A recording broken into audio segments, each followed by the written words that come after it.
वाच्यता झाली नाही, कुठूनही त्याचा स्रोत आपल्याला कळला नाही की एवढी करोडो रुपयांची उधळण करणारी जाहिरात आली तरी कुठून, हे पैसे येतात कुठून.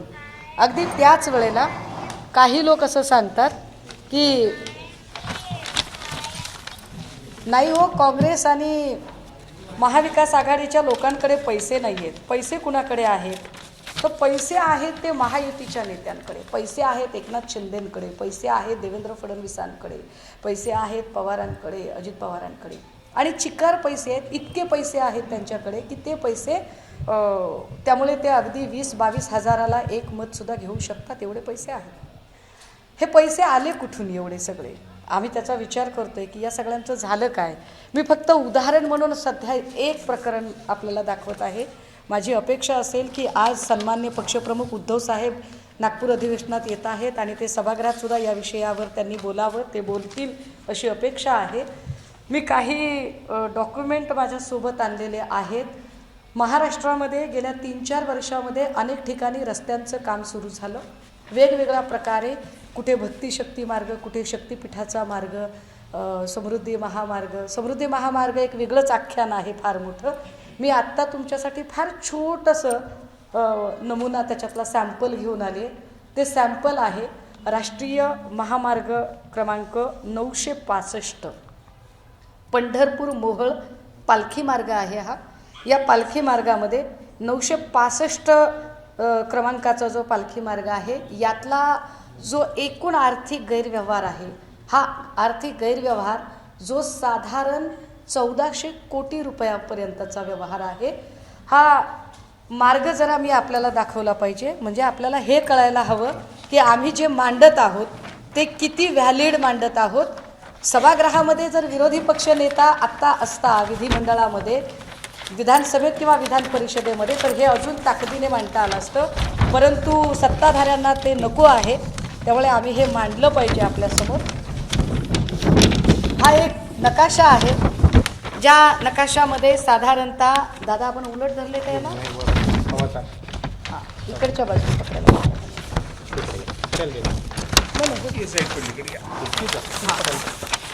असं आहे. हा राष्ट्रीय महामार्ग आहे आणि या राष्ट्रीय महामार्गामध्ये हे जे आकडे आपल्याला दिसत आहेत 332, 318, 319, 319(3), 319(2), 304, 300/5, 300/6 हे जे आहेत हे सर्वे नंबर आणि गट नंबर आहेत. राष्ट्रीय महामार्ग पालखी महामार्ग क्रमांक 965 जो महामार्ग मी फक्त पंढरपूर ते मोहोळ याच्यातला पंढरपूर ते मोहोळ सुद्धा बघत नाहीये, लक्षात घ्या. मी फक्त एका गावातून गेलेला 3.5 ते 4 किलोमीटरचा घोटाळा सांगते तुम्हाला. अख्खा महामार्ग काय असेल त्याची आकडेवारी तुम्ही काढा. त्याची आकडेवारी काढण्यासाठी जर आमची मदत पाहिजे असेल तर मुख्यमंत्र्यांच्या सोबत आम्ही बसायला तयार आहोत. मात्र मुख्यमंत्र्यांची पारदर्शक व्यवहार करायची आणि महाराष्ट्राला पारदर्शकता दाखवण्याची तयारी आहे का, ही आमची जरा तो त्यांना प्रश्न आहे. तर साधारणतः या मार्गावरचं हे काम आहे आणि या कामाच्यासाठी काही पैसे, काही नुकसान भरपाई सरकारने देणं अपेक्षित होतं. या संबंधाने एक GR निघाला.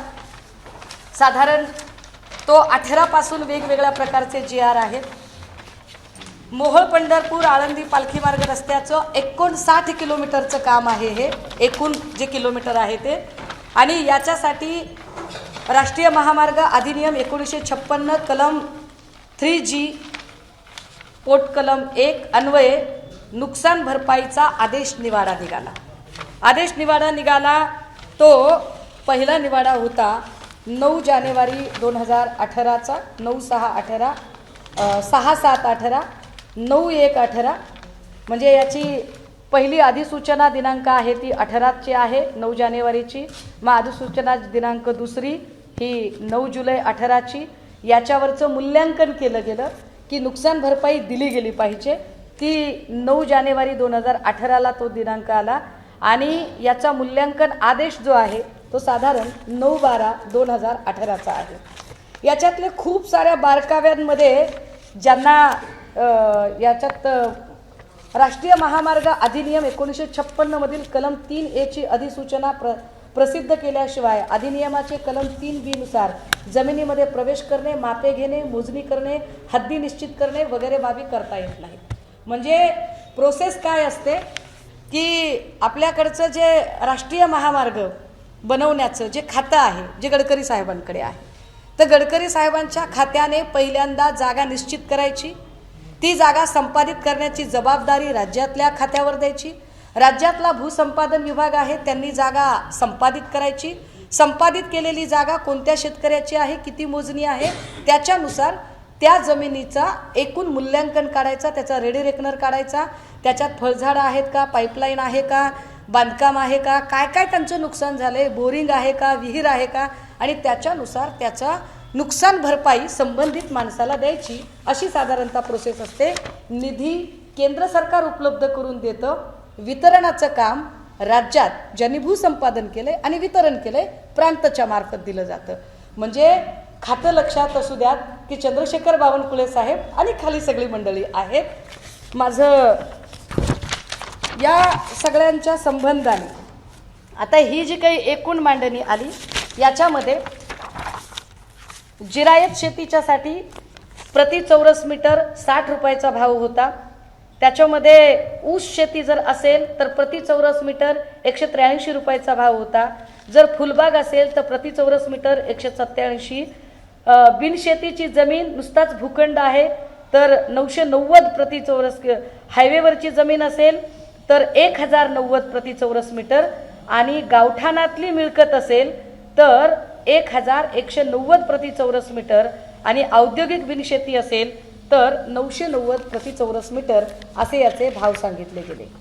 मी 59 किलोमीटरचा महामार्ग पंढरपूर ते मोहोळ, या पंढरपूर ते मोहोळच्या महामार्गामध्ये एक गाव येतं पेन्नूर नावाचं. हे पेन्नूर नावाचं गाव, ज्या एका गावामधले एक शेतकरी माझ्यासोबत आहेत, त्यांचं नाव आहे श्रीयुत माने मारुती सुखदेवजी माने. मारुती सुखदेव माने यांची काही जमीन गेली त्या रस्त्यामध्ये, आणि त्या जमिनीची नुकसान भरपाई त्यांना मिळावी त्यासाठी ते धडपडत होते, आणि ती नुकसान भरपाई त्यांना मिळाली नाही. त्यानंतर त्यांनी जो शोध सुरू केला, त्या शोधाचा परिणाम हा आहे की हे सगळं घबाड पुढे आलं. याच्यामध्ये काही निवाडे आले, काही लोकांना पैसे दिले गेले. पहिल्यांदा ढोबळमानाने मुद्दे सांगते. राष्ट्रीय महामार्ग 965 मधला हा 1500 कोटीचा घोटाळा. इंग्रज काळातला सोलापूर मोहोळ पंढरपूर मूळ डांबरी रस्ता राष्ट्रीय महामार्ग 141 हा 100 फूट उंचीचा रस्ता होता, रुंदीचा सॉरी. पालखी मार्गाचं सन 2016 ते 2019 या काळात भूसंपादन होत असताना विहीर, बोरवेल, पाईपलाईन, फळबाग, घरे, बांधकाम आणि 7/12 नोंदी याच्यानुसार ही नुकसान भरपाई द्यायची होती. पालखी मार्गाचं कामकाज सुरू झालं तेव्हा अचानक नुकसान भरपाई मिळावी म्हणून अर्ज दाखल झाले, आणि एकाच क्षेत्रावर नावे बदलून एकाच घरात 4-4 व्यक्तींनी एकाच जागेवर लाभ घेऊन घोटाळा केल्याचं समोर आलं. घरे न पाडता घराचा पहिला लाभ घेतला. वन विभाग, कृषी विभाग यांच्याकडे सन 18-25 दरम्यान अचानक झाडे, फळबाग, आंबा, चिंच, जांभूळ, लिंब या काळात मोठी झाडे दाखवली. भूसंपादन झाल्यानंतर त्यापेक्षा जास्त झाडांचा उल्लेख दाखवला. हे शासकीय नियमात कसे बसते? काही ठिकाणी तर असं झालं की ज्यांची जमीनच गेली नाही त्यांनाही पैसे मिळाले. आता आपण त्याच्यातला काही आकडे बघूया. रमेश लक्ष्मण माने, हे रमेश लक्ष्मण माने नावाची एक व्यक्ती आहे. गट नंबर 402/4 मध्ये यांची जागा आहे. किती जागा आहे तर 1047 चौरस मीटर. 1047 चौरस मीटर म्हणजे किती तर साधारणतः 10.5 गुंठे जागा. बघा जागा किती आहे, फक्त 10.5 गुंठे जागा आहे. या जागेमध्ये किती झाडं लावली पठ्ठ्याने, दाखवली किती झाडं तर साधारणतः 22 झाडं दाखवली. 10 गुंठ्यात 22 झाडं, ज्याचे त्यांना मिळाले 82,436 रुपये. मग बांधकाम दाखवलं 49 लाख. हा नाही ते नंतर एकूणच ना. मग बांधकाम दाखवलं, त्याच 10 गुंठ्यात बांधकामही दाखवलं, त्याचे वेगळे पैसे मिळाले. ते साधारणतः 37 37 लाख. हा एकूण नुकसान भरपाई त्यांना जी मिळालेली आहे ती 49,38,729 रुपये. गट नंबर 402-4 मध्ये पुन्हा रमेश लक्ष्मण मानेचं नाव येतं. जमिनीचं क्षेत्र 853. एकूण नुकसान भरपाई 38,30,652. कधी दिले पैसे तारीखच नाही कागदावर. ही सगळी कागदं दाखवणार मी तुम्हाला.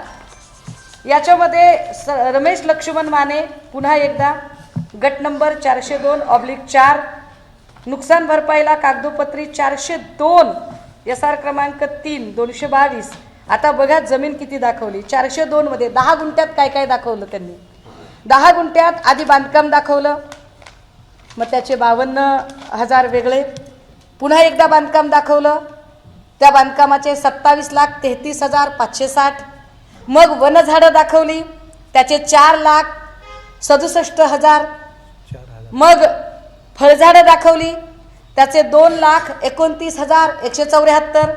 मग पाईपलाईन दाखवली, त्याचे 2,24,100. तुम्हाला आश्चर्य वाटेल, पाईपलाईनचे साधारणतः 9,38,00,000 रुपये उचलले गेले, जेव्हा की त्या भागामध्ये कुठल्याही प्रकारची पाईपलाईनच झालेली नाही. काय सरकारचा कारभार आहे. हिशेब नाही मॅडम. आता हे एक एक एक एक आपण जरा बघूया. पहिले 18चं दाखव मला आता तुम्ही दादा. हे रमेश मानेचा हा त्याला मिळालेले पैसे. हा रमेश माने, त्याची सही, त्याची तारीख, इकडे ज्या अधिकाऱ्यांनी पैसे दिले त्या अधिकाऱ्यांच्या सह्या, सक्षम प्राधिकारी भूसंपादन तथा उपविभागीय अधिकारी पंढरपूर विभाग पंढरपूर. हे फार विशेष आहे. ज्या अधिकाऱ्याच्या काळात हे सगळं झालंय त्या अधिकाऱ्याने 2 वर्षात स्वतःचा साखर कारखाना उभा केला. हे अजून गंभीर आहे. आता जरा पुढे जाऊया. रमेश लक्ष्मण माने क्षेत्र आहे फक्त 10.5 गुंठे. 10.5 गुंठेमध्ये पैसे किती मिळाले त्यांना, तर पैसे मिळाले 49,38,729 रुपये. 49 लाख. किती साली मिळालेले आहेत पैसे हे 2018 साली मिळाले. याच व्यक्तीला पुन्हा पैसे दिले, त्याला पैसे दिलेत पुन्हा 2019 साली. पैसे किती दिलेत, 38,30,652. एकाच व्यक्तीला. याच व्यक्तीला पुन्हा पैसे दिले. 322 आहे. आता इथे पैसे दिलेत याची टोटलच नाही. बघा या प्रत्येक कागदावर टोटल आहे खाली, की इथे 38,30,000 लिहिलं, खाली एकूण 38 लाख लिहिलं. याच्यामध्ये इथे वर 49,38,729 टोटल लिहिली. 49,38,729. इथे अजून गमतीदार झालं की 2022 मध्ये पुन्हा पैसे दिले आणि पैसे देताना आता बांधकाम दाखवलं 52,000चं, पुन्हा बांधकाम दाखवलं 27,33,000चं. 10 गुंठ्याचा विषय. बांधकाम दाखवलं 27,33,000चं. वनझाडं दाखवली 4,676ची. फळझाडं दाखवली 2,21,000ची. पाईपलाईन दाखवली 2,24,000ची. याची एकूण एक अमाऊंट येणं अपेक्षित होतं. ती एकूणची अमाऊंटच आली नाही. अमाऊंट कुठे दादा ती? अच्छा, त्याच्यावर आहे बघा, सगळं आहे तिथे आडवं आहे. याचे किती पैसे यांना दिले माझ्याकडे, म्हणजे हे इतकी कागद आहेत. 32,35,538 आहे. आता तुम्ही वाचून दिला. नंतर पुन्हा मिळाले 32,65,000. आता विचार करा, 49 लाख, 38 लाख, 32 लाख, 10 गुंठे मिळालेल्या माणसाला नंतर आहे अजून त्याला पुन्हा त्याच माणसाने पुन्हा पत्नीच्या नावावर पैसे उचलले. त्याच्याच नावावर उचलले. आता या सगळ्यांमध्ये त्याचे फोटो दाखवा जरा मला. रमेश मानेंचे फोटो नाही, दुसरे फोटो दाखवा. रमेश मानेला इतका का बरं मेहरबान, सरकार का मेहरबान आहे की रमेश माने सारख्या व्यक्तीला एवढे पैसे मिळतात, एकाच व्यक्तीला इतके वेळा पैसे मिळतात. कसं काय कोणी एवढे पैसे देऊ शकतं बरं रमेश मानेला? मॅडम याचा संबंध काय येतो? त्यात आणखी 2 कलम माहिती, नंतर 2दा उचलले ह्याच्यानंतर. नाही. हा, हे फोटो दाखवा मला सगळे. हा आहे रमेश माने. आता तुम्ही म्हणाल की फोटो कुणी कुणासोबत काढू शकतं, असं नाही. हा कुणी कुणासोबत काढलेला फोटो नाही. हा त्यांचा रीतसर पदाधिकारी माणूस आहे. दुसऱ्या कलर झेरॉक्स काढल्यात सगळ्या. हां दुसरं प्रकार हां रमेश वाने दाखवा मला पटापट. अजून फोटो दाखवा. एवढंच आहे 2-3 का बरं काढलेले? बरं मॅडम ती पण दुसरी कलम सांगा की कुठली? त्यात आहे ती घ्या आड्याला घ्या हं. अलीकडे घ्या. हो हे दाखवा. हो का? आता ह्या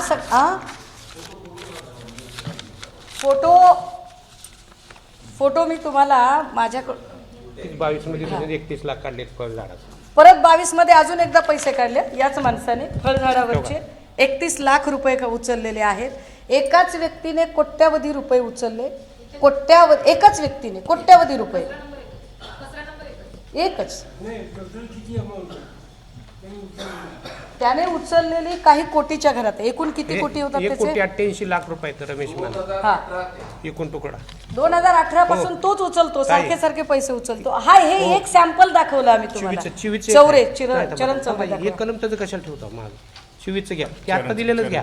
थांबा आता ही आहे ती द्या बाहेर. हे आता दिलेलं तेव्हा शेवटीच हे 31 लाखात झालं. आता नंतर रमेश माने ही 24,000 सालात हा याने फळझाडात 36 लाख काढले. आता फळझाडं 2 वर्षात पुन्हा फळझाडं लावली. हां एकच वर्षात किती वेळा फळझाडं आणि किती वेळा की 2022 मध्ये ज्या माणसानं पैसे उचललेत ऑलरेडी 51 लाख रुपये उचलले त्यानेच परत 2024 मध्ये पुन्हा फळझाडांवर पैसे आहेत. पुन्हा 36,79,840 रुपये. आता ही एकच व्यक्ती पुन्हा पुन्हा पैसे उचलते. ती का पैसे उचलू शकते? कारण या व्यक्तीचे जर एकूण लागे बांधे बघितले यांचे पाईपलाईनचे पण आहे. यांचं पाईपलाईनचं दाखवा कागद. जेव्हा माहिती अधिकारखाली माहिती मागितली जाते त्यावेळेला त्या संपूर्ण पेन्नूरचा जो एरिया आहे ज्या एरियातनं हा महामार्ग जातोय या महामार्गामध्ये कुठेही पाईपलाईन अजिबात नाही. जर पाईपलाईनच नाही तर पाईपलाईनचे पैसे आले कुठून? काय प्रांतने याची सगळी चौकशी केली नव्हती का? भूसंपादन अधिकाऱ्यांनी याची चौकशी केली नव्हती का? हे पाईपलाईनचे पैसे साधारण नाही रमेशचे दावायचं आहे पाईपलाईनचं. पाईपलाईन दाखवा ना तुम्ही मला. रमेशची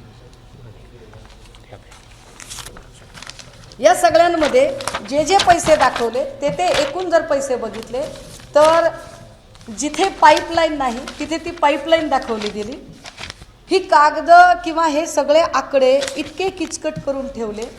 विशेष या सगळ्या अधिकाऱ्यांच्या विरोधात असं नाही की या अधिकाऱ्यांबद्दल मुख्यमंत्र्यांना माहीत नाही. हे फार विशेष आहे. या सगळ्या अधिकाऱ्यांबद्दल मुख्यमंत्र्यांना माहीत आहे. मुख्यमंत्र्यांकडे याबद्दलचं पत्र लिहिलं गेलं आणि मुख्यमंत्र्यांना ते सांगितलं गेलं. रमेश लक्ष्मण माने पुन्हा एकदा आता इंधन विहीर आणि त्याच्यात बोरिंग आणि बोरिंगचे पैसे साधारणतः 11 लाख मूल्यांकन आहे ते आणि एकूण दिलेलं हे मूल्यांकन हे मूल्यांकन 11 लाख आणि त्याच्या दुप्पट पैसे द्यायचे ते साधारण 2,24,000 सॉरी 2,24,000 रुपये. एका व्यक्तीला जेव्हा एवढे पैसे मिळतात आणि ते पैसे वारंवार हे असे एका व्यक्तीच्या नावावरचे पैसे प्रश्न असा निर्माण होतो की हे पैसे या एका व्यक्तीला मिळालेत यालाच मिळालेत की अशा एकाच व्यक्तीचं किंवा अनेक व्यक्तींचे शेतकऱ्यांची नावं दाखवून हे पैसे लाटले गेलेत. हे किती लोक आहेत असे किती ठिकाणचे पैसे आहेत आकडे दाखवा. हा एका वेळेला एका ठिकाणी जी काही नुकसान भरपाईच्या शेतकऱ्यांची यादी असते त्या यादीमध्ये आपण असं गृहीत धरू की एकदा दिलेली रक्कम त्याच्यात एखादा शेतकरी राहू शकतो आणि मग त्याचं दुसऱ्यांदा शुद्धीपत्रक काढलं जातं. पण हे शुद्धीपत्रक काढताना किती वेळा शुद्धीपत्रक काढावं बरं? तर याच्यामध्ये SR क्रमांक म्हणजे याला आपण सोशल रिहॅबिलिटेशन जस्टिफिकेशन सामाजिक पुनर्वसन करायचं आणि त्याचा एक निवाडा काढतं सरकार. या निवाड्यापोटी किती वेळा रक्कम काढली गेली? 2018 मध्ये 45 कोटी 35,24,155 रुपये दिले गेले. 2019 मध्ये पुन्हा एकदा शुद्धीपत्रक काढले 44,08,96,085 रुपये दिले गेले. 21 ला पुन्हा त्याच जागांमध्ये शुद्धीपत्रक निघतं शेतकरी तेच, गट नंबर तोच, फक्त प्रकार बदलला जातो.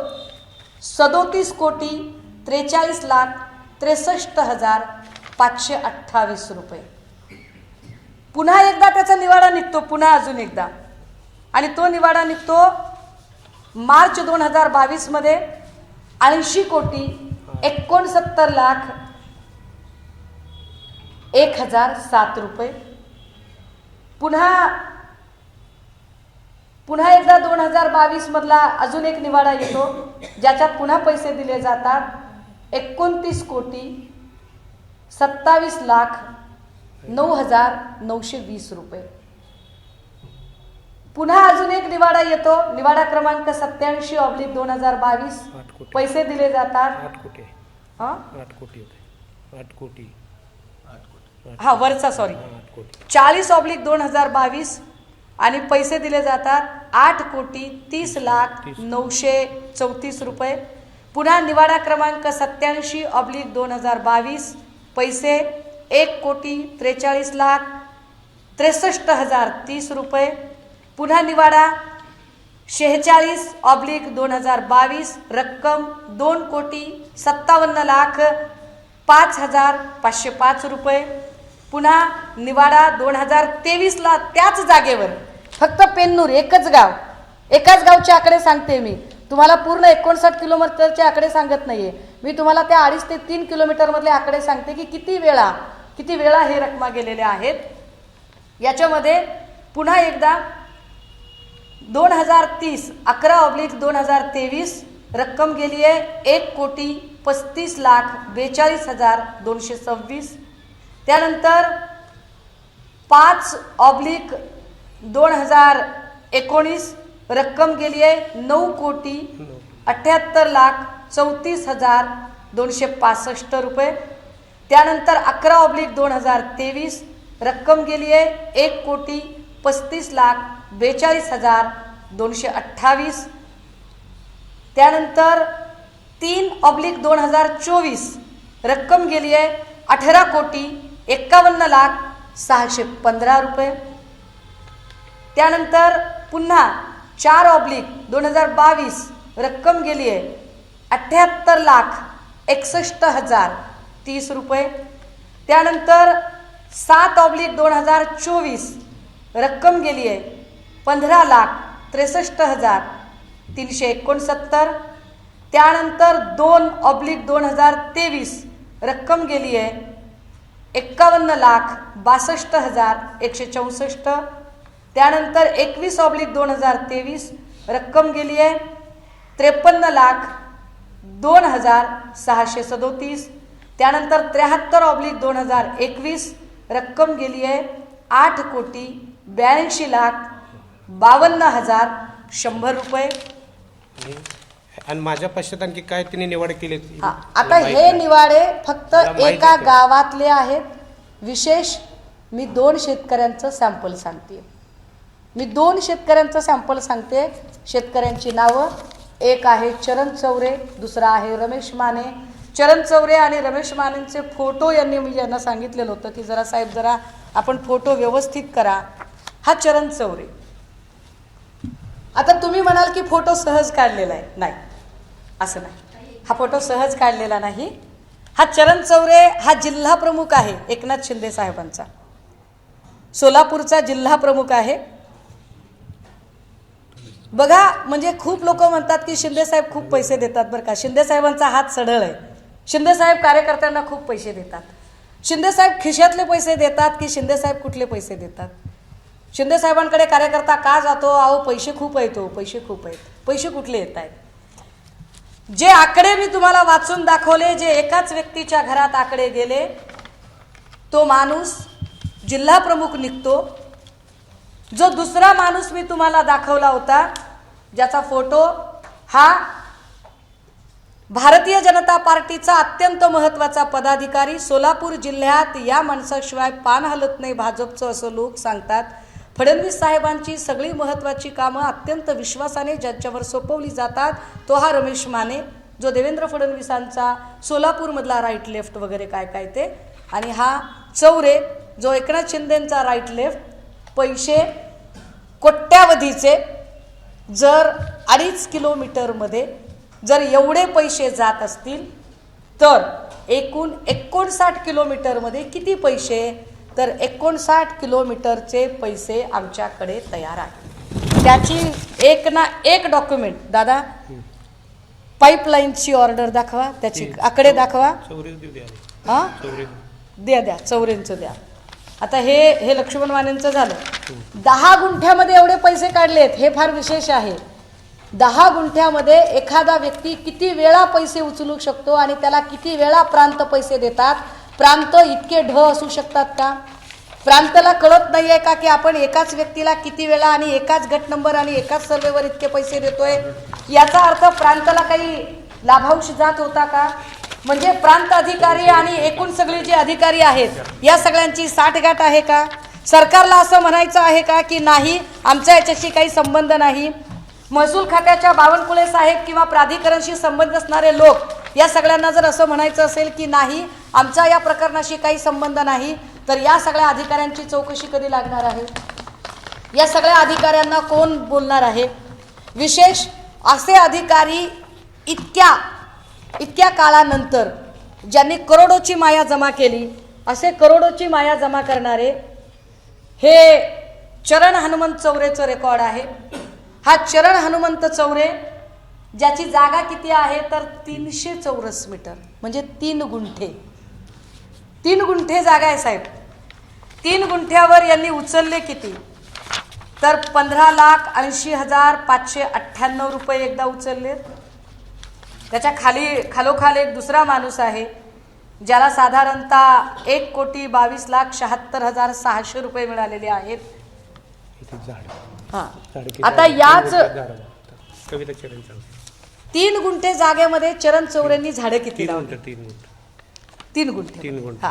3 गुंठे जागेमध्ये झाडं किती लागली बघा, 81. आंब्याची रोपं लागली 307. 3 गुंठ्यामध्ये आंब्याची रोपं 307 लागली. आंब्याची झाडं, इथे संख्या आहे झाडांची, खाली इथून घ्या 42. अहो हेच घेते मी साहेब, 165. त्यानंतर कविता चरणराज चौरे, पुन्हा फोड केली त्याची, फोड करून पुन्हा पत्नीचं नाव घेतलं, मग पत्नीच्या नावावर काही झाडं दाखवली.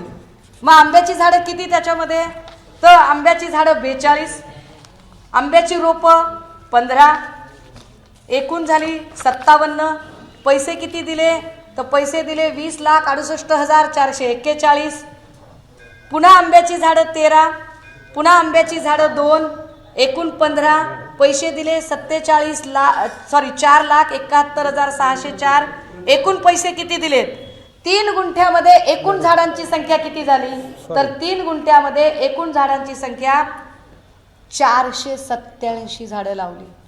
म्हणजे हे तर आमच्या सुधीर मुनगंटीवार साहेबांपेक्षा सुद्धा भारी कार्यक्रम आहे. म्हणजे सुधीर भाऊंनी 33 कोटी झाडं लावली होती. एक वेळ ती तरी पटतात, पण ही पटतच नाहीयेत. पण सुधीर भाऊंचीच कार्यकर्ते म्हणजे एकूण भाजपाचे कार्यकर्ते म्हटल्यावर काय पद्धतीनं लोक काम करतात की एकूण 487 झाडं, ज्याचे 8,09,89,859,858 रुपये 3 गुंठ्यावर. एवढे पैसे मूल्यांकन आहे. परत पत्नीच्या नावावरची ही नुकसान भरपाई त्याच केस मधली 51,66,810. आकडे नुसते बघत जायचे आपण. 2.5 किलोमीटरचे, मी 2.5 किलोमीटरचं सॅम्पल ठेवलंय आपल्या समोर. मी 2.5 किलोमीटरचं सॅम्पल यासाठी ठेवलंय की ज्या सरकारला स्वतःच्या पारदर्शकतेचे फार असे ढोल वाजवावेसे वाटतात, त्या सरकारला आमची विनंती आहे की तुम्ही विधान परिषदेत आणि विधानसभेमध्ये विरोधी पक्ष नेत्याला बसू देत नाही. तुम्ही जाणीवपूर्वक विरोधी पक्ष नेता नसावा आणि तुमचे घोडे तुम्ही मोकाट दामटावे, या पद्धतीने तुमचा मोकाट अनियंत्रित कारभार तुम्ही चालू ठेवता. जर तुमच्यामध्ये खरंच चाड असेल, जर तुम्हाला खरंच लोकप्रतिनिधी म्हणून पारदर्शक कारभार तुम्हाला करायचा असेल, तर या सगळ्या आकड्यांबद्दल सभागृहात देवेंद्रजींनी बोललं पाहिजे. या सगळ्या आकड्यांबद्दल भूसंपादन खाते आणि हा सगळा निधी जो केंद्रातून आलेला निधी जो इथल्या लोकांनी वितरित केला, तो निधी वितरित करताना संबंधित सगळ्या खात्याच्या मंत्र्यांनी याच्यावर बोललं पाहिजे. आणि जर त्यांना बोलता येत नसेल तर त्यांनी त्यांचे राजीनामे तयार ठेवले पाहिजेत. त्यांना जर असं वाटत असेल की नाही एक पत्रकार परिषद घेतील सुषमा अंधारे आणि गप्प बसतील, तर असं नाही. जोपर्यंत हा प्रश्न धसास लागत नाही तोपर्यंत मी यावर बोलत राहील. आज आकडे इतके जास्त आहेत की माझाही सांगताना गोंधळ उडतोय आणि तुमचा ऐकताना गोंधळ उडतोय. कारण एकाच वेळेला इतके सगळे आकडे आम्ही तुम्हाला द्यायचा प्रयत्न करतोय. याच्यामध्ये पुन्हा चरणराज चौरे दुसऱ्या गटात अच्छा 10 आता याच्यात परत 10 गुंठे, परत चरण चौरे, परत त्याची झाडे आणि परत त्याला नुकसान भरपाई 18,15,000. चरण चौरे कोण? तर चरण चौरे हा एकनाथ शिंदेचा जिल्हा प्रमुख. याच्यामध्ये पुन्हा ग्रामपंचायत बांधकाम पेन्नूर पुन्हा बांधकाम दाखवलं. आता झाडं तोडली. आता 6च महिन्यात बांधकाम आलं. आता बांधकामाचे पैसे आले 28,32,424 रुपये. हे सगळं ज्या पद्धतीने केलं गेलंय या सगळ्या आकडेवारी जर एकूण बघितल्या, विशेष पैसे दिल्याचे पत्र आणि ठराव निघाल्याचं पत्र, नोटिफिकेशन निघाल्याचं पत्र, 2 पत्रातला फरक एकदा दाखवू देत मला. हे काय आहे? याच्यामध्ये इतके शेतकरी आहेत. दादा तुम्ही कागद काढा. आता तुम्ही सगळी कागद काढा. फटाफट फटाफट कागद काढा तुम्ही. ही सगळी कागद कदाचित चक्रावून टाकणारी आहेत. मला कल्पना आहे की एका बातमीमध्ये हे सगळे आकडे आणि ही सगळी कागद कव्हर होणार नाही. मला याची कल्पना आहे. दादा मी सांगते तेवढं तुम्ही द्या ना फक्त. पलीकडे टाकली आता सगळे चरणचे पेपर आहेत तिन्ही त्यातले काढून देते. हा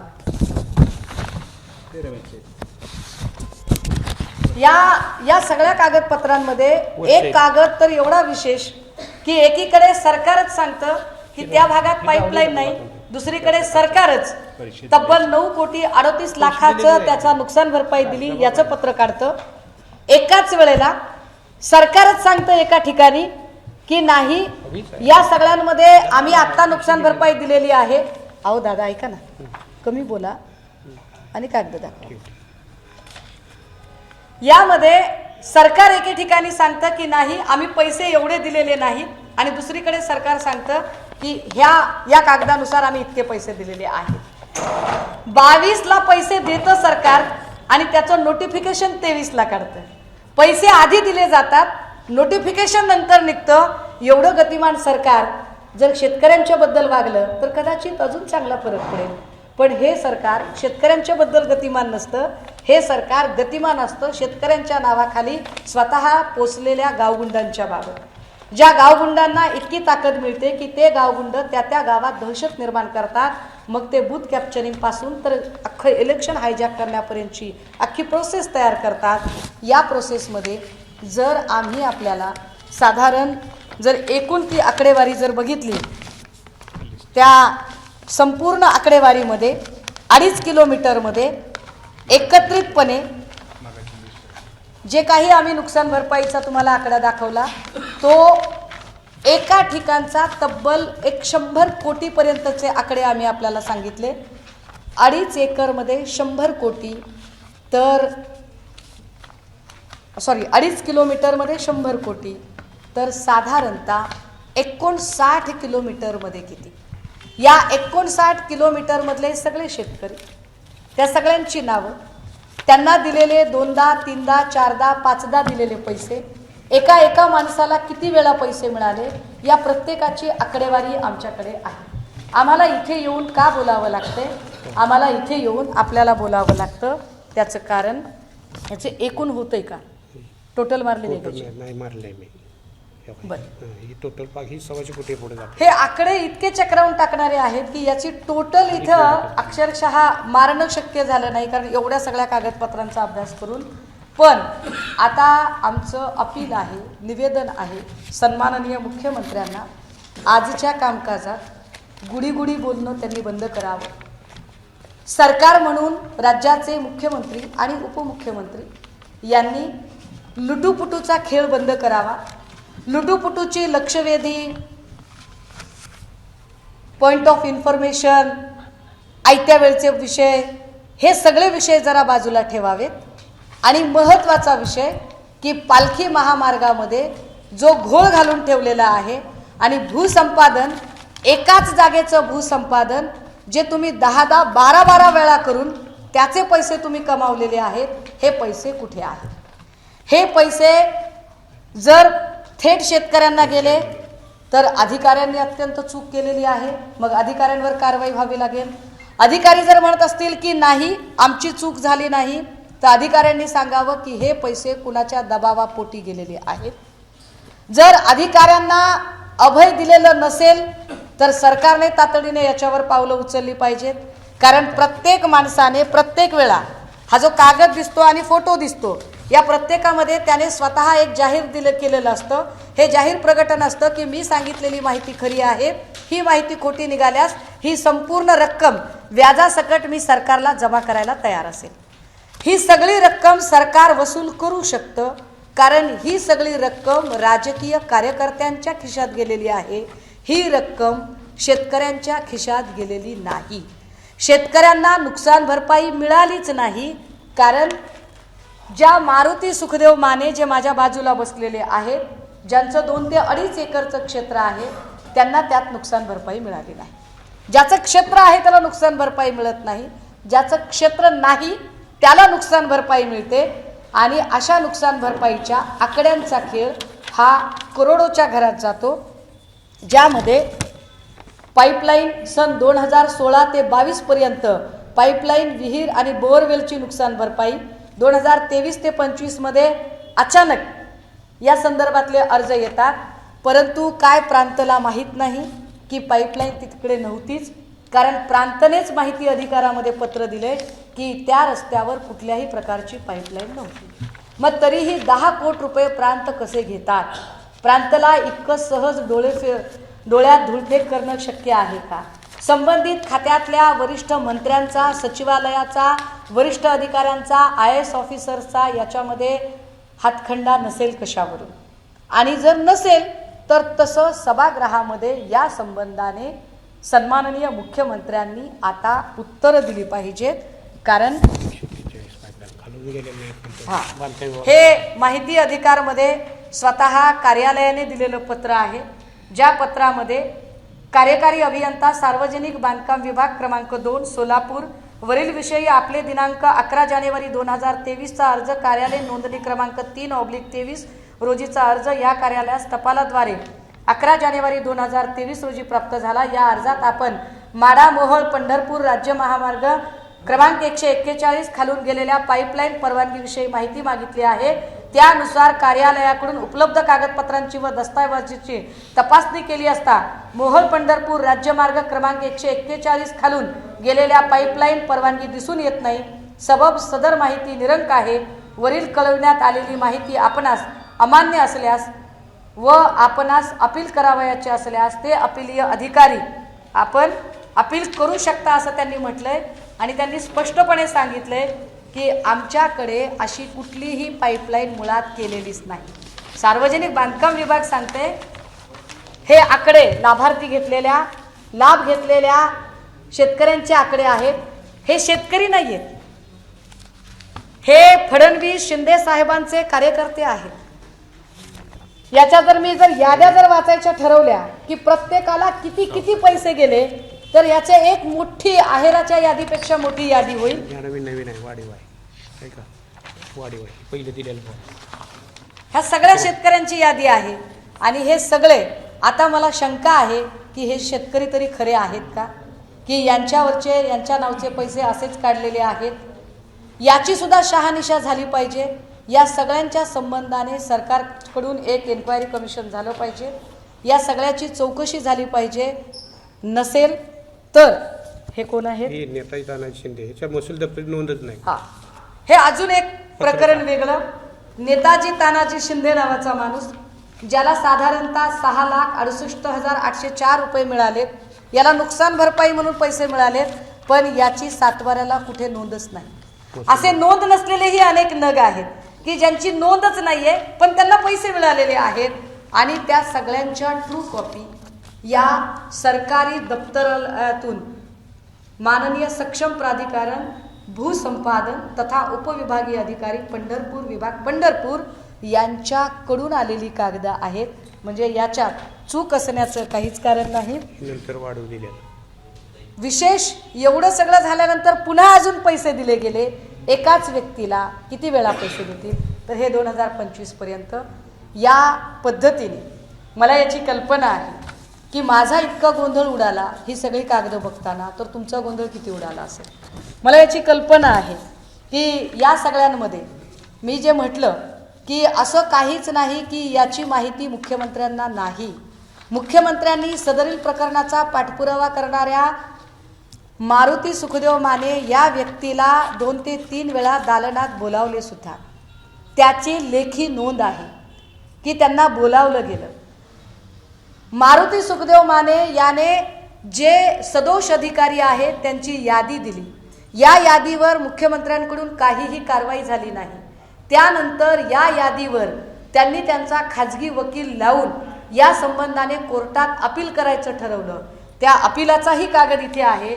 अधिकारी कोण कोण आहेत याच्यामध्ये, आणि या सगळ्या अधिकाऱ्यांवर सभागृहातही चर्चा झाली पाहिजे.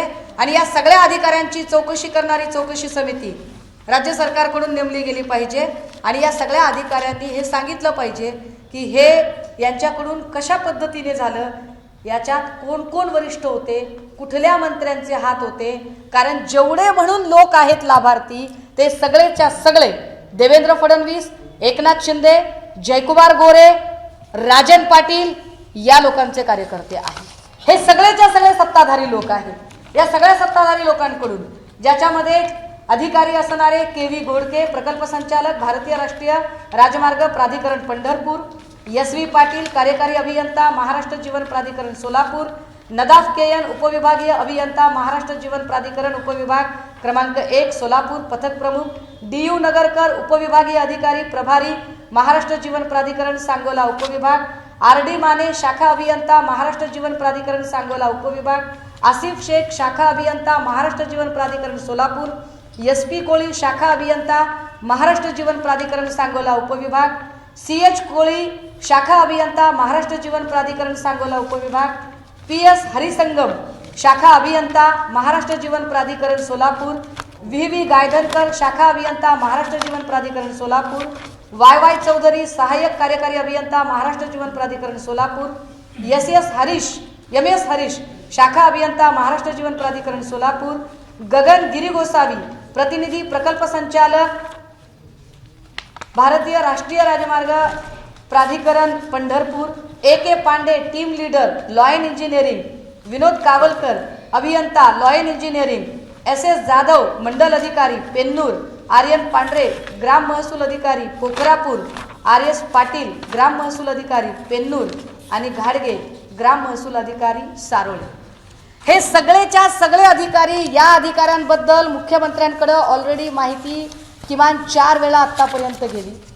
4 वेळा मुख्यमंत्र्यांना बोलण्याचा एका सामान्य शेतकऱ्याने प्रयत्न केला, पण एका सामान्य शेतकऱ्याचा आवाज मुख्यमंत्र्यांनी अजिबात ऐकला नाही. उलट वेगवेगळी माणसं या माणसाचा आवाज कसा बंद करता येईल आणि याला कसा संपवता येईल यासाठी प्रयत्न करत राहिली. मात्र या अधिकाऱ्यांची चौकशी लागली नाही. ज्या अर्थी या अधिकाऱ्यांची चौकशी लागली नाही, आमचा स्पष्ट आरोप आहे की एवढे सगळे टॉप टू बॉटम अधिकारी संघटित गुन्हेगारी करतात.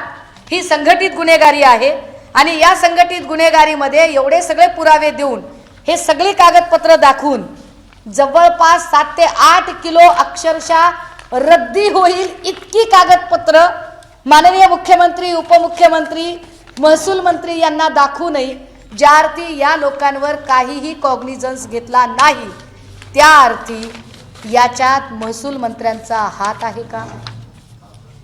महसूल मंत्र्यांनी याचं उत्तर द्यावं लागेल. भूसंपादन विभाग असणाऱ्या खात्याने याचं उत्तर द्यावं लागेल. चालू पेंडिंग मध्ये. हा, आता हे एवढं कमी की काय म्हणून अजून एक नवीन नोटिफिकेशन याच्यात येणार आहे. आचारसंहितेमुळे हे पैसे थांबलेत. आचारसंहिता संपल्यानंतर अजून एकदा याचे पैसे यायचे, त्याचं हे पत्र आहे. 8.5 कोटी. आता पुन्हा अजून 8.5 कोटी रुपये येतील आणि चरण चौरे आणि माने यांना पुन्हा पैसे मिळतील. 2 माणसं पुन्हा पुन्हा सरकारला लुटतात. 2 माणसं पुन्हा पुन्हा. सन 2018 ते ऐका, थांबा दादा, आता तुम्ही काहीच बोलू नका या सगळ्यांमध्ये, कारण या सगळ्यांच्या मध्ये आमचं सरळ साधं निवेदन आहे की माननीय मुख्यमंत्र्यांनी या संबंधाने सभागृहात उत्तर देणं अपेक्षित आहे. माझ्या पक्षाकडून, माझ्या पक्षाचे विधानसभा आणि विधान परिषद विधिमंडळाच्या दोनही सभागृहामध्ये हा मुद्दा आज उद्या आम्ही पुन्हा उपस्थित करू. आज उद्या पुन्हा आम्ही याच्यावर बोलत राहू. जोपर्यंत या प्रश्नांची उत्तरं मिळत नाही, याचा सोक्षमोक्ष लागत नाही, तोपर्यंत आम्ही यावरती लढत राहू. पण जर या लोकांना अजूनही कॉग्निझन्स घेत जर याची चौकशी, याच्यावरची कारवाई झाली नाही, या ज्या 2 व्यक्ती विशेषतः चरण चौरे, रमेश माने या अशा राजकीय पदाधिकारी असणाऱ्या लोकांना ज्यांना करोडो रुपयांचा लाभ या निमित्ताने देण्याचा प्रयत्न करून त्यांचं सबलीकरण करण्याचा प्रयत्न, आपला पक्ष वाढावा म्हणून सबलीकरण करण्याचा प्रयत्न जो केला गेला, हा प्रयत्न या लोकांच्याकडून त्या रकमा परत घेतल्या नाही तर मात्र सामान्य शेतकरी असाच मरत राहील. कारण सामान्य शेतकऱ्यांचा साधा नुकसान भरपाई तुम्ही दिलेली नाही. ही सगळी रक्कम जरी एकत्रित केली आणि ती रक्कम जरी वितरित केली तरी सुद्धा महाराष्ट्रातल्या अवकाळी भागातल्या आणि अतिवृष्टीने ग्रस्त असलेल्या शेतकऱ्यांची नुकसान भरपाईची रक्कम निघू शकते. एवढी रक्कम 2.5 किलोमीटरच्या पट्ट्यातल्या लोकांना मिळाली. ते पैसे त्यांना त्यांच्याकडनं वसूल झाले पाहिजेत. सरकारने त्याचा कॉग्निझन्स घेतला पाहिजे. आणि विशेष त्यासाठी सरकारने हे सांगायचं गरज नाही. म्हणजे जे सरकार सांगत आहे की तुम्ही आमच्याकडे पैसेच नाहीत, आमच्याकडे पैसेच नाही, तर तुमच्याकडे चिकार पैसे आहेत. फक्त तुमचे पैसे तुमच्या कार्यकर्त्यांना देण्यासाठी आहेत. तुम्ही सामान्य शेतकरी आणि कामगारांना ते पैसे देत नाही आहात. ते पैसे कुठे गेलेत? त्या पैशाचे सगळे ज्या अचानक आकाशगंगा, पाताळगंगा जे असे पाताळात वगैरे जे पैसे दडलेले आहेत ते सगळे पैसे आम्ही तुम्हाला दाखवायला तयार आहोत. मुख्यमंत्र्यांनी चर्चेसाठी जो अजिबात वेळ द्यायला तयार नसतात, कारण मुख्यमंत्र्यांचा सगळा वेळ पक्ष फोडणे, आमदार फोडण्यामध्ये आहे. त्यांनी तो वेळ उपलब्ध करून द्यावा. त्यांच्यासमोर आम्ही प्रत्येक कागद द्यायला तयार आहोत. आणि या सगळ्या संबंधाने जोपर्यंत इन्क्वायरी कमिशन बसत नाही तोपर्यंत हा लढा आम्ही लढत राहू. थँक्यू. तुम्ही नागपुरात आहात आणि नागपुरात पत्रकार परिषद मोड माड्याचा प्रकाश. आपण बघायला गेलं तर पालखी महामार्ग हा फ्लॅगशिप प्रोजेक्ट आहे महाराष्ट्र शासनाचा आणि तो येतोय NHAI च्या अंतर्गत, म्हणजे गडकरींची या खात्यात. तुम्ही गडकरींची वेळ घेणार आहात या अनुषंगाने? मी मगाशीच म्हटलं की हा विषय गडकरी साहेबांच्या खात्याच्या अधीनचा आहे. मात्र याची प्रोसेस अशी असते की केंद्रातलं जे मंत्रालय असतं ते मंत्रालय महामार्गाचा एकूण रूट ठरवतं. त्यानुसार जमीन संपादित करण्याचा आदेश खाली राज्य सरकारच्या संबंधित खात्याला देतं. राज्य सरकार जमीन संपादित करतं. आवश्यक असणारा निधीचा आकडा वर कळवला जातो. वरून निधी उपलब्ध करून दिला जातो. निधीचं वितरण पुन्हा राज्य सरकारचं भूसंपादन खातं आणि भूमी अभिलेख हे सगळे म्हणजे महसूलशी संबंधित जे लोक आहेत ते त्याचं वितरण करतात. त्यामुळे हा विषय गडकरींपेक्षा सुद्धा जास्त हा बावनकुळेंशी संबंधित विषय आहे. एक दुसरं असं की आपण जे म्हणताय की जर हा विषय सोलापूर जिल्ह्यातला आहे तर तो इथे का, तर त्याचं कारण असं की या विषयामध्ये जेव्हा करोडो रुपये जातात, जवळपास 1500 कोटी रुपयांचे आकडे आम्ही तुम्हाला ऑन पेपर देऊ शकतो आणि त्यावर आम्ही वारंवार पत्रव्यवहार एक शेतकरी करतो, तेव्हा त्या शेतकऱ्याच्या प्रत्येक पत्राला केराची टोपली सरकारकडून दाखवली जाते. तेव्हा त्याला एक मोठा आवाज अधिवेशनात करणं गरजेचं. त्याचं तिसरं कारण असं आहे की सभागृहामध्ये विरोधी पक्ष नेत्याने बोलूच नये यासाठी जाणीवपूर्वक खेळी करून विधानसभा आणि विधान परिषद दोन्हीकडे विरोधी पक्ष नेता नसणे ही फार मोठी पोकळी आहे. त्यामुळे सभागृहाच्या बाहेर पक्षाच्या वतीने हा मुद्दा मांडणे आम्हाला आधी गरजेचे वाटते. आम्ही आधी हा मुद्दा आपल्यामध्ये पत्रकारांमध्ये घेऊन येत आहोत आणि हा मुद्दा जसा सभागृहाच्या बाहेर मांडला जातोय तसा सभागृहाच्या आत सुद्धा आमचे अनिल परब साहेब असतील, भास्कर जाधव साहेब असतील, हे सगळेच नेते विधानसभेत आणि विधान परिषदेत लावून धरतील त्याची आम्हाला खात्री आहे. तुम्हाला वाटते का की महाराष्ट्र दिवाळखोर झालेला आहे? कारण की माजी आमदार हर्षवर्धन जाधव यांनी आता सदन मध्ये परिसरामध्ये दिवाळखोरीचं हे केलं होतं, त्यांना बोलू दिलं नाही आणि त्यामागे कारण याच पद्धतीचं आहे? नाही, मला नाही वाटत की महाराष्ट्र दिवाळखोर आहे. महाराष्ट्र दिवाळखोर नाही, महाराष्ट्रातल्या सत्ताधाऱ्यातल्या नेत्यांची वैचारिक दिवाळखोरी आहे. महाराष्ट्रातले सत्ताधारी नेत्यांची जी वैचारिक दिवाळखोरी आहे, त्यामुळे या महाराष्ट्रातला जो सर्वसामान्य शेतकरी आहे किंवा कामगार आहे, कष्टकरी आहे, तो वेठीस धरला जातोय. कारण मी तुम्हाला इथे 1500 कोटी रुपयाचे एवढे आकडे वाचून दाखवले. अरे एवढाले पैसे जर एका एका माणसाच्या घरात जात असतील तर गरीब कसं म्हणायचं महाराष्ट्राला? पैसे नाहीत कसं म्हणायचं? पैसे आहेत. पैसे असल्याशिवाय का ते एका मताला 20,000 25,000 रुपये खर्च करू शकतात? जर भाजपा इतकी चांगली असेल, भाजपाने खरंच लोककल्याणकारी काम केलं असेल, तर निवडणुकीत एका मताला 25,000 रुपये खर्चावेच का लागतात भाजपला? ज्या अर्थी एका मताला 25,000 रुपये देण्याची वेळ येते, त्या अर्थी यांनी काम काहीच केलं नाही. पण मग आता त्यांना मतं विकत घ्यावी लागतात. पण मत विकत घ्यायला पैसे येतात कुठून? एका एका जिल्ह्यातला त्यांचा पदाधिकारी सांगतो की अरे आमच्याकडे तर खूप पैसे आले. ते पैसे येतात कुठून? तर पैसे अशा पद्धतीने येतात की एक एक योजना अशा पद्धतीने त्या योजनेचं अपहरण होतं आणि त्या योजना व्यवस्थितपणे आपापल्या कार्यकर्त्यांच्या सशक्तीकरणासाठी म्हणून निव्वळ कार्यकर्त्यांच्या सशक्तीकरणासाठी योजना काढल्या जातात. या योजना सामान्य शेतकऱ्यांच्या भल्यासाठी काढल्या जातात. भूसंपादन प्रकरणातील घोटाळा बाहेर काढलेला आहे. याआधी पुणे जमीन गैरव्यवहार प्रकरण देखील गाजत आहे, परंतु अद्यापपर्यंत निंब अधिवेशन झालेलं आहे, परंतु विरोधकांकडून कुठलाही आवाज किंवा विधिमंडळात पुण्यातला जमीन घोटाळा 2 जमीन घोटाळे पुण्यातले, एकच नाही बोलायचा, 2. फक्त मुंडवा नाही, त्याच्या आधीचा एक जमीन घोटाळा महत्वाचा आहे, तो जैन बोर्डिंगचा घोटाळा. जैन बोर्डिंगच्या जमीन घोटाळ्यामधला जे काही मुरलीधर मोहोळ आणि मुरलीधर मोहोळ यांनी तयार केलेला सगळा किओस्क, एकाच दिवसामध्ये जमीन मोकळी केली जाते, जमिनीवर बोजा चढवला जातो, लगेच बँक एका तासात बँक लोन प्रकरण मंजूर करते. एक लक्षात घ्या की जे पार्क पवारांशी निगडीत जमीन प्रकरण आहे कोरेगाव पार्कचं, या कोरेगाव पार्कच्या जमीन प्रकरणामध्ये जे जबाबदार अधिकारी आहेत त्या अधिकाऱ्यांवर FIR दाखल झाली, गुन्हा दाखल झाला. त्याच्यामध्ये उपनिबंधकावर गुन्हा दाखल झाला, दुय्यम निबंधकावर गुन्हा दाखल झाला, परंतु असा कुठलाही गुन्हा मुरलीधर मोहोळांच्या प्रकरणात दाखल झाला नाही. हे फार विशेष आहे. पार्क पवारच्या प्रकरणामध्ये इकडे राजीनाम्याची मागणी होते, पण त्याच वेळेला मुरलीधर मोहोळांच्या प्रकरणात मोहोळांच्या राजीनाम्याची मागणी होत नाही. आमचं म्हणणं आहे की दोघांच्याही राजीनाम्याची मागणी झाली पाहिजे. दोनही प्रकरणात FIR दाखल झाली पाहिजे. दोनही प्रकरणात जर इकडे दुय्यम निबंधकाला निलंबन केलं जात असेल तर इकडे धर्मादाय आयुक्ताची सुद्धा बडतर्फी झाली पाहिजे. ज्या धर्मादाय आयुक्ताने जैन बोर्डिंग ट्रस्टच्या जागेच्या संबंधाने गैरव्यवहार करायचा प्रयत्न केला त्याची सुद्धा बडतर्फी झाली पाहिजे, त्याची चौकशी लागली पाहिजे आणि त्याच्यावर सुद्धा गुन्हा दाखल झाला पाहिजे.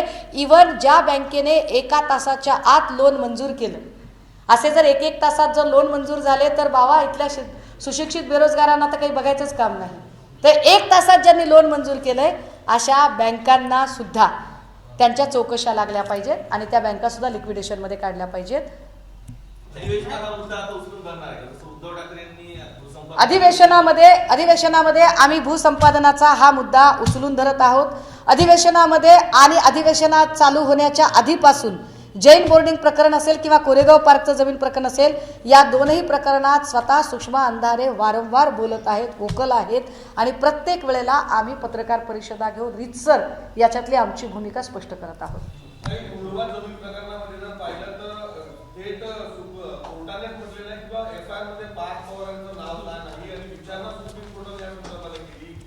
मला वाटतं ते सगळ्यात जास्त उत्तर त्याचं चांगलं देवेंद्र फडणवीस देऊ शकतात. कारण अमेडिया कंपनीमध्ये 99% भागीदारी असणाऱ्या पार्थ पवारांचं नाव अजूनही का आलेलं नाही? 1% भागीदारी असणाऱ्या दिग्विजय पाटलांचं नाव येतं आणि 99% भागीदारी असणाऱ्या पार्थ पवारांचं नाव येत नाही. ते नाव न येण्यासाठी कुठलं प्रिव्हिलेज दादांनी सॅक्रिफाईस केलेलं आहे आणि फडणवीसांनी नेमक्या कोणत्या अटी शर्तीवर ती कारवाई न करण्याचं ठरवलं आहे. अगदी त्याच पद्धतीने मुरलीधर मोहोळ प्रकरणात मुरलीधर मोहोळांचं प्रकरण दाबण्यासाठी आणि त्यांना क्लीन चिट देण्यासाठी कुठलं प्रिव्हिलेज नेमकं सॅक्रिफाईस केलं गेलेलं आहे आणि मुरलीधर मोहोळांना कोणत्या गोष्टीसाठी आता वंचित राहावं लागणार आहे याची सुद्धा उत्तरं मला वाटते फडणवीस साहेब जास्त चांगल्या पद्धतीने देऊ शकतात. काही मुलवा प्रकरणामध्ये अंजली दमानिया मागे म्हणाले होते की अजित पवार जोवर राजीनामा देणार नाही तोवर त्याचा सखोल आणि योग्य असा निर्णय घेता येणार नाही. तर तुम्हालाही वाटतं का की अजित पवार दादा जोवर उपमुख्यमंत्री पदावरती आहे आणि ते पुण्यातनं त्यांचं पुण्यामध्ये दबाव असल्या कारणानं ते त्या सगळ्या असलं काही नसतं दादा. पुण्यामध्ये दबाव होता तर मग प्रकरण बाहेर कसं आलं? प्रकरण बाहेर कसं आलं जर दबाव होता तर? मुळात हे प्रकरण माहीतच नाही असं कसं होऊ शकतं? एखाद्या वडिलांना आपलं पोरगं काय करतंय हे कळत नाही हे मी समजू शकते. तुमच्याही वडिलांना कदाचित माहीत नसतं तुम्ही काय करताय ते, पण पालकमंत्र्यांना जिल्ह्यात काय चाललंय हे माहीत नाही असं कसं होऊ शकतं? जिल्हा नियोजन समितीच्या समोर अनेक विषय आले असतील ना. इलेक्ट्रिसिटीचा विषय असा आला असेल, रस्त्याचा विषय आला असेल, पाण्याचा विषय आला असेल आणि त्या विषयाच्या अनुषंगाने चर्चा झाली असेल ती माहीतच नाही कशी. पण त्याला जोडून अजून एक गोष्ट की जसा त्यांच्या राजीनाम्याचा विषय आहे महत्त्वाचा, मी आपल्या माध्यमातून अंजली दमानियांना पुन्हा सांगितलं पाहिजे, तसाच मुरलीधर मोहोळांच्या राजीनाम्यासाठी सुद्धा जोर लावणं गरजेचं आहे. मुरलीधर मोहोळांना एक न्याय, भाजपच्या माणसाला एक न्याय आणि दुसऱ्या माणसाला एक न्याय असं करू नये. दोघांचेही राजीनामे मागा, दोघांवरही FIR दाखल करा आणि दोघांच्याही प्रकरणातल्या सरकारी अधिकाऱ्यांचे निलंबन करा. ABP माझा, उघडा डोळे बघा नीट.